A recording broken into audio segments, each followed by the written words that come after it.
আসসালামু আলাইকুম। এখন দেখবেন সংবাদ শিরোনাম। হিন্দু বৌদ্ধ মুসলিম সবাই মিলে নিরাপদ বাংলাদেশ করার প্রতিশ্রুতি জামায়াত আমিরের। ইনসাফ কায়েম করতে 11 দলীয় ঐক্যকে বিজয়ী করার আহ্বান। রাজধানীতে পাটওয়ারি লাঞ্ছিতের ঘটনায় বিএনপিকে দোষারোপ এনসিপি। নিজেরাই ঘটিয়েছে, জবাব মির্জা আব্বাসের। কি লাগবে সময় খামাখা, কি দরকার? প্রয়োজন নাই তো। আমার কোনো রেকর্ড নাই যে কোনো প্রতিপক্ষের সঙ্গে আমার কখন সংঘর্ষ হয়েছে কি ঝগড়া হয়েছে। হাবিবুল্লাহ রহমান কলেজে একেবারে চিহ্নিত ছাত্রদলের ক্যাডার সন্ত্রাসীরা এটা পরিকল্পনা করে এটা করেছেন। শরীয়তপুরের নড়িয়ায় ফেসবুকে স্ট্যাটাস দেয়া নিয়ে বিএনপি জামায়াত সংঘর্ষ। গণভোটে হ্যাঁ পাশ করলে ফ্যাসিবাদ ফিরবে না, এজন্য নতুন ফ্যাসিস্টরা গণভোটের বিপক্ষে প্রচারণা চালাচ্ছে। যশোরের নির্বাচনী সমাবেশে এমন মন্তব্য করেন জামায়াত আমির ডক্টর শফিকুর রহমান। কেউ যদি পায়ে পাড়া দিয়ে ঝগড়া করতে আসে তবে ছাড় দেয়া হবে না বলেও হুঁশিয়ারি দেন তিনি। বলেন, একটি দল মায়েদের ফ্যামিলি কার্ড দেওয়ার কথা বলছেন, আবার মা বোনরা নির্বাচনী প্রচারণায় গেলে হেনস্থা করছেন। এমন ঘটনা চলতে থাকলেও নির্বাচন কমিশন ব্যবস্থা না নিলে এবার প্রতিরোধ করা হবে। জনসভায় প্রধান অতিথির বক্তব্যে জামাত আমির বলেন, একটি দল মহিলাদের হাতে ফ্যামিলি কার্ড দেওয়ার কথা বলে আবার মা বোনদের গায়ে হাত দিয়ে হেনস্থাও করছে। তাই তারা যতই প্রলোভন দেখাক তাদের কাছে মা বোনেরা নিরাপদ নয়। ভোট চাওয়ার জন্য বের হচ্ছেন, একদিকে ফ্যামিলি কার্ড আর একদিকে মা বোনদের গায়ে হাত, দুইটা তো একসাথে চলে না। এ দিয়ে কি বার্তা দেওয়া হচ্ছে জাতিকে? বার্তা দেওয়া হচ্ছে আগামীতে এমন কোনো দল যদি ক্ষমতায় আসে যারা এখনই গায়ে হাত দেয়, তাদের কাছে বাংলাদেশের একজন মা বোন নিরাপদ হবেন না। পুরোনো ব্যবস্থায় আর ফিরে যেতে চায় না। গণভোটে হ্যাঁ মানেই হচ্ছে আজাদি, গণভোটে না তার মানে হচ্ছে গোলামি। গোলামি না আজাদি, গোলামি না আজাদি। এরপর হেলিকপ্টার যোগে সাতক্ষীরার জনসভায় অংশ নেন জামাত আমির ডাক্তার শফিকুর রহমান। বক্তব্যে তিনি বলেন, ছাত্র সংসদ নির্বাচনগুলো বলে দেয় দেশের মানুষ পরিবর্তনের দিকে মুখিয়ে আছে। তিলে তিলে জ্বলে জ্বলে দেশপ্রেমের কঠিন পরীক্ষা দিয়ে অন্যায় এবং আধিপত্যবাদের কাছে মাথা নত না করে নিজ দলের নেতারা দায়িত্বশীলরা যেখানে হাসি মুখে ফাঁসির কাস্টে গিয়ে দাঁড়িয়েছেন, সেই দলকে আপনি ভাই ভয় দেখাবেন না। এ সময় জামাত আমির বলেন, ক্ষমতায় আসলে প্রতিবেশীদের সাথে সমতার সম্পর্ক থাকবে, প্রভু হিসেবে কাউকে সুযোগ দেবে না জামাত। অবহেলিত দক্ষিণাঞ্চলের সড়ক উন্নয়ন, বিশুদ্ধ পানি সরবরাহ ও বন্ধ হওয়া কলকারখানা চালু সহ নানা প্রতিশ্রুতিতে নির্বাচনী প্রচারণা চালাচ্ছেন জামাত আমির ডাক্তার শফিকুর রহমান। একই সাথে দুর্নীতির মধ্য দিয়ে যেসব অর্থ দেশের বাইরে পাচার হয়েছে সেসব অর্থ দেশে ফিরিয়ে এনে দেশের কল্যাণে কাজে লাগানোর প্রতিশ্রুতি দেন জামাত আমির। দুপুরে খুলনার সার্কিট হাউস ময়দানে দিনের তৃতীয় জনসভায় অংশ নেন জামাত আমির।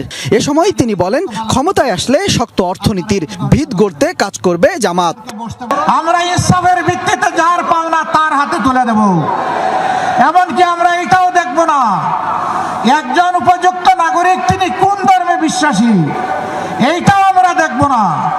আমরা দেখব এই কাজের জন্য তিনি উপযুক্ত ব্যক্তিটি কিনা। ইনসাফ কায়েম করতে 11 দলীয় নির্বাচনী ঐক্যকে বিজয়ী করার আহ্বান জানান। ন্যায়ের পক্ষে, ইনসাফের পক্ষে সেদিন যেন ব্যালটের জোয়ার সৃষ্টি হয় ইনশাআল্লাহ। তবে আপনাদেরকে একটু সাবধান করে যাব, কেউ যদি আকাশ থেকে কালো চিলের রং ধারণ করে কারো ভোট ছু মেরে নিয়ে যেতে চায়, ওর ডানা সহ খুলে ফেলবেন।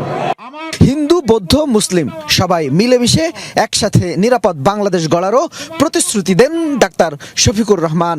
আমার ভোট আমি দেব, আমার ভোটে হাত বাড়ালে খবর আছে। 3 পার্বত্য জেলায় চালু হলো ই-লার্নিং কার্যক্রম। ভার্চুয়ালি 12টি স্কুলে আজ এই কার্যক্রম উদ্বোধন করেন প্রধান উপদেষ্টা ডক্টর মোহাম্মদ ইউনূস। শিক্ষক শিক্ষার্থীদের সাথে মতবিনিময়ে তিনি বলেন, যোগাযোগ বিচ্ছিন্নতার জন্য পার্বত্য অঞ্চলে ভালো শিক্ষকরা যেতে চান না। এ সময় পাহাড় এলাকায় সীমিত ইন্টারনেট সেবার জন্য সরকার দায়ী বলেও মন্তব্য করেন প্রধান উপদেষ্টা। পার্বত্য জেলায় 12টি বিদ্যালয়ে ই লার্নিং কার্যক্রমের আনুষ্ঠানিক উদ্বোধন করলেন প্রধান উপদেষ্টা ডক্টর মোহাম্মদ ইউনূস। দুপুরে রাষ্ট্রীয় অতিথি ভবন যমুনা থেকে ভার্চুয়ালি সংযুক্ত হন তিনি। মতবিনিময় করেন 3টি প্রাথমিক ও 9টি মাধ্যমিক বিদ্যালয়ের শিক্ষক-শিক্ষার্থীদের সাথে। কাজেই সমাধান যদি আমরা পারি। প্রধান উপদেষ্টা বলেন, পৃথিবীর সকল জায়গায় ইন্টারনেট সেবা পৌঁছে গেছে, অথচ পৌঁছায়নি পার্বত্য জেলায়। এজন্য সরকার দায়ী বলেও মন্তব্য করেন তিনি। দূরের থেকে আমরা অন্তত দেখার চেষ্টা করলাম, এটা আগে হচ্ছিল না, এটা তার জন্য আমরা দায়ী, সরকার দায়ী। তোমাদেরকে আমরা এটা এই সুযোগ থেকে বঞ্চিত করেছে দিন ধরে, এটার জন্য আমরা ক্ষমা প্রার্থী। এটা সরকারের দায়িত্ব ছিল এই কাজটা করার জন্য, এটা অনেক দেরিতে করা হলো। যোগাযোগ বিচ্ছিন্নতার কারণে পার্বত্য জেলায় ভালো শিক্ষক যেতে চায় না বলেও মন্তব্য করেন অন্তর্বর্তী সরকার প্রধান। ইন্টারনেটের উপকারিতা তুলে ধরে জানান, এখন আর এই অঞ্চলের মানুষ পিছিয়ে থাকবে না। এত সুন্দর জায়গা দুনিয়ার মধ্যে, এরকম সুন্দর জায়গা কয়টা আছে হাতে গোনা যাবে, এত সুন্দর। তার মধ্যেও নাকি লোক যায় না, কি কারণে যাবে কথা বলতে পারে না, সে কারাগারের মধ্যে বন্ধ হয়ে গেল, তার মুখ বন্ধ হয়ে গেল। তো সেই মুখ যাতে বন্ধ না হয় সেটা খোলা, তাহলে সহজে সে যাবে। শিক্ষকের যে অভাব ছিল সে অভাব পূরণ করে। আমি বললাম যে যদি ইন্টারনেটটা থাকতো তাহলে এখন শিক্ষক ওখানে যদি পাওয়া না যায়, শিক্ষক যেখানে পাওয়া যায় সেখান থেকে শিক্ষা দেবে, অসুবিধা কি আছে? এখন সেটা সম্ভব হলো।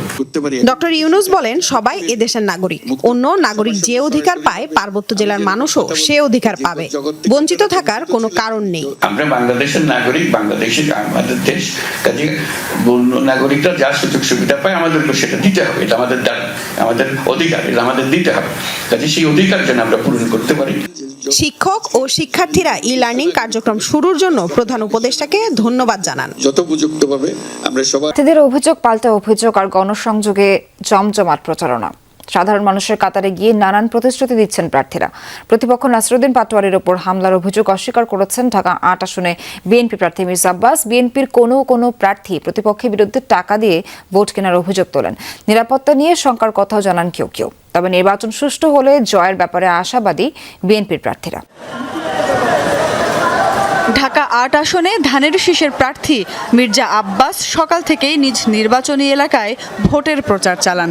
এ সময় প্রতিপক্ষ এনসিপি নেতা পাটোয়ারির ওপর হামলার দায় অস্বীকার করেন বর্ষিয়ান এই নেতা।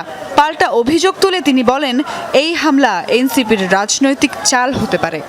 এটা তো বহুদিন যাবো চেষ্টা করতেছে লাগার জন্য, কে লাগবে ওর সঙ্গে খামাখা, কি দরকার? প্রয়োজন নাই তো।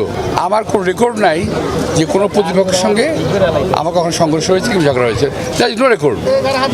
সো যারা করতেছে উদ্দেশ্যমূলক, ওদের কিছু ভিন্নতর উদ্দেশ্য আছে।